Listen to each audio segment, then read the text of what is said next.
Hi everyone, this is Noelle and we are approaching the 4th of July holiday, and I just wanted to give you some ideas, a little inspiration for adding some color to your 4th of July pots, or maybe you have some containers that you still need to fill, and in my case I definitely do. So I'm going to start filling them with a nice Patriotic mix. I'm going to do 2 containers for sun, galvanized containers, and then 1 container for the shade. And I will plant these up and I'll talk about the flowers as I do that.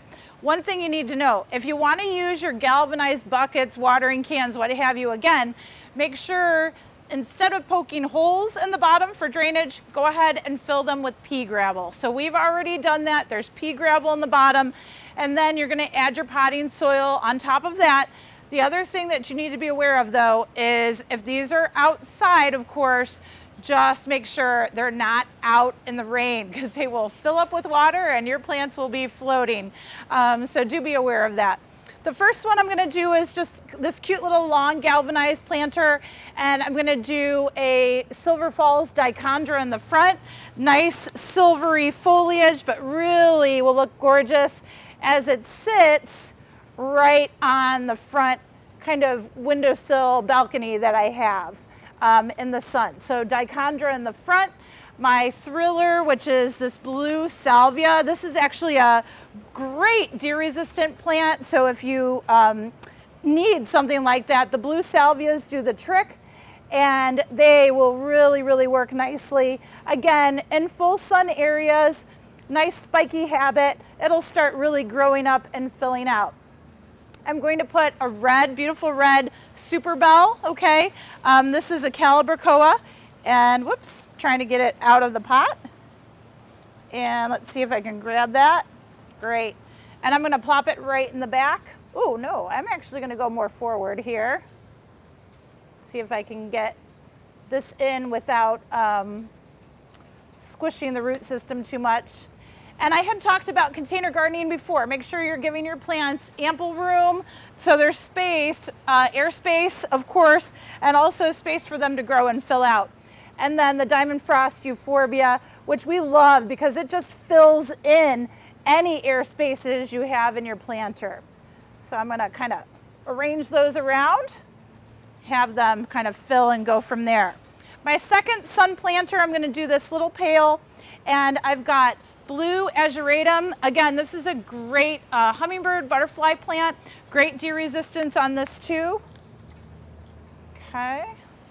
I'm going to kind of plop him in front. He's kind of the shortest mounding one. I have wonderful flowering vinca. This is called Catharanthus. This is a great flowering plant. It's a good substitute if you like impatiens, but it's like an impatient for the sun. This is also a deer resistant plant. So we're pulling out a lot of those for the 4th of July this year. Okay, I've got this hot cherry zinnia, profusion zinnia. What I like about the profusions is they will produce blooms, bring the new blooms right on top. They look great. They're always going to be a great upright plant, good flower, and also great for the pollinators. And we're going to throw this great Dusty Miller right inside there just to give, again, a little bit of coolness against the red and some foliage interest, because I think we always need a little bit of foliage along with our planters. So 2 for the sun there. I'm going to kind of scooch that over. And now we're going to move to the shade. I love these plants. These are polka dot plants or Hypoestes. And polka dots come in red, pink, and white.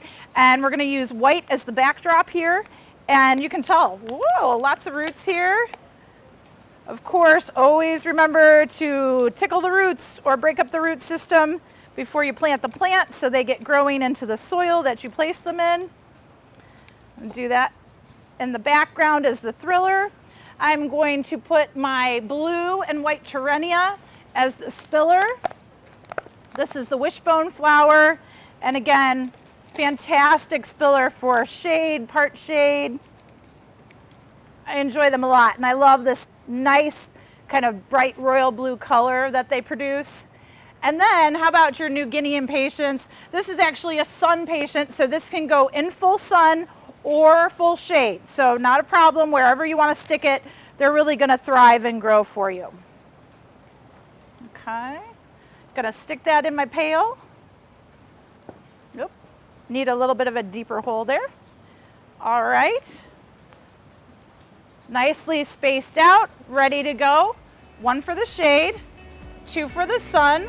Little patriotic mix just to kind of get some inspiration for the 4th of July. Enjoy your holiday.